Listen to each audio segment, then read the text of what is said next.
നമുക്കറിയാം റമദാനിലെ ഏറ്റവും ജനപ്രിയ പലഹാരം ഏതാ? പത്തിരിയാണ്. പത്തിരിയുടെ പേരിൽ മലപ്പുറത്തൊരു സ്ഥലമുണ്ട്, പത്തിരിയാൽ. ഈ സ്ഥലത്തിന് പിന്നിലൊരു കഥയുണ്ട്, രസകരമായ കഥയാണത്.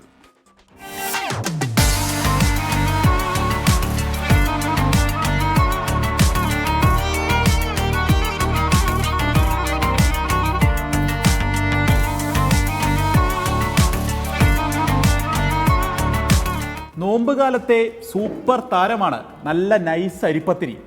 ഈ പത്തിരി പെരുമ ഒരു നാടിൻ്റെ പേരായി തന്നെ മാറി മലപ്പുറത്ത്.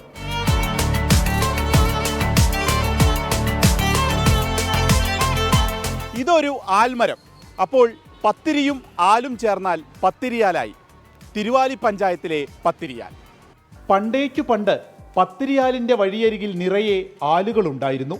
മഞ്ചേരിയിൽ നിന്ന് എടക്കരയിലെ ചന്തയിലേക്ക് കാലികളെ കച്ചവടക്കാർ കൊണ്ടുപോയിരുന്നത് പ്രധാനമായും ഈ വഴിയാണ്.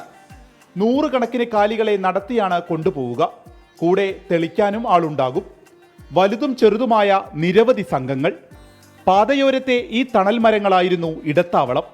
വലിയ ആൽമരത്തിന് ചുവട്ടിലിരുന്ന് പ്രദേശവാസിയായ സ്ത്രീ വീട്ടിൽ നിന്നുണ്ടാക്കിക്കൊണ്ടുവന്നിരുന്ന പത്തിരി വിറ്റിരുന്നു.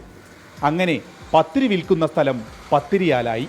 എൻ്റെ സ്വദേശത്തിൻ്റെ ബാക്കിൽ കാണുന്ന അതാണ് പത്തിരി വിറ്റ് എന്ന് പറയുന്ന ആളുള്ളത്. പിന്നെ തൊട്ടൊരാൾ നേരെ മുന്നിലുണ്ട്. പിന്നെ എനിക്ക് ഓർമ്മയുള്ളൂ, അങ്ങനെ പറയുന്നത് കേട്ട് ഓർമ്മയുള്ളൂ, ഞാൻ കണ്ടിട്ടില്ല. കാളുകളായിട്ട് ഇതിലേക്ക് ഇടയ്ക്കിടയ്ക്കൊക്കെ കാളുകളായിട്ട് പോയിരുന്നു എന്ന് പറയുന്നത് കേൾക്കുന്നുണ്ട്. അത്രേ അറിയാവുള്ളൂ. ഗ്രാമീണ സൗന്ദര്യം ഇപ്പോഴും കാത്തു സൂക്ഷിക്കുന്നു ഇവിടം.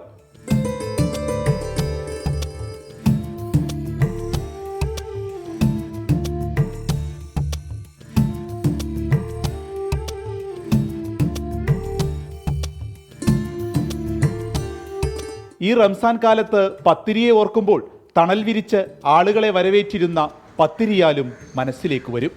അർഷക്കിനൊപ്പം വിപിൻ സി വിജയൻ, 24 മലപ്പുറം.